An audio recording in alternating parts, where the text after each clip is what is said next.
তবে কি পুনরায় যুক্তরাষ্ট্র ইরানের যুদ্ধের ময়দানে উত্তাপ ছড়ালো? কারণ মার্কিন সামরিক ঘাঁটির বিরুদ্ধে জোরদার পাল্টা হামলা চালানোর দাবি করেছে ইরানের সর্বোচ্চ প্রতিরক্ষা বাহিনী আইআরজিসি। এবার কি ইরান যুদ্ধের ময়দানে তাদের সেই বিশেষ অস্ত্র ব্যবহার করতে চলেছে?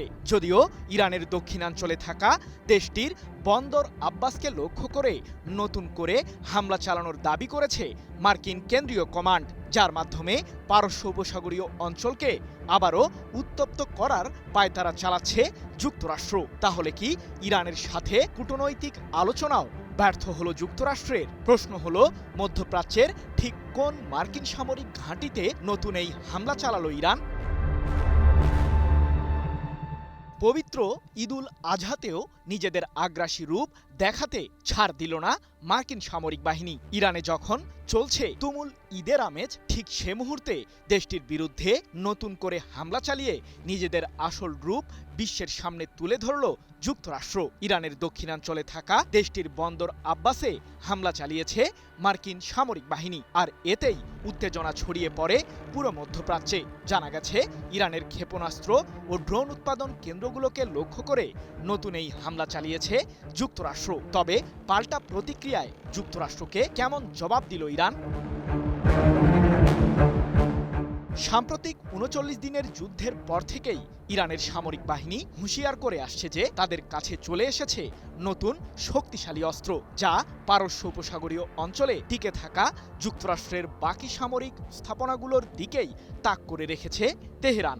তাই তো বন্দর আব্বাসে মার্কিনীদের হামলার জবাব দিতে মোটেও দেরি করল না ইরান।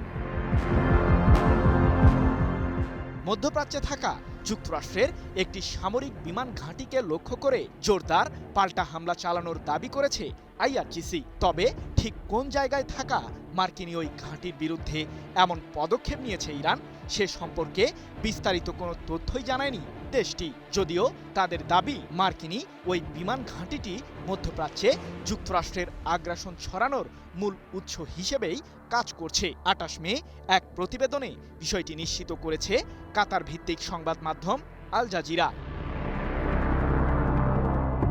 তবে পাল্টা এই হামলা প্রসঙ্গে ইরান বিস্তারিত তথ্য না দিলেও মধ্যপ্রাচ্যের আরেক দেশ কুয়েত জানিয়েছে তাদের আকাশ সীমায় প্রবেশ করেছে শত্রুপক্ষের বেশ কিছু মিসাইল ও আত্মঘাতী ড্রোন, যেগুলোকে এয়ার ডিফেন্স সিস্টেমের সাহায্যে প্রতিহত করার জোরদার চেষ্টা চালিয়েছে কুয়েতের প্রতিরক্ষা বাহিনী। যদিও এসব ক্ষেপণাস্ত্র ঠিক কারা ছুঁড়েছে সে প্রসঙ্গে বিস্তারিত জানায়নি দেশটি। কিন্তু কুয়েতে কি যুক্তরাষ্ট্রের কোনো সামরিক ঘাঁটি রয়েছে? আমি ভরসা রাখি হিরন স্মার্ট ওয়াটার পিউরিফায়ারে।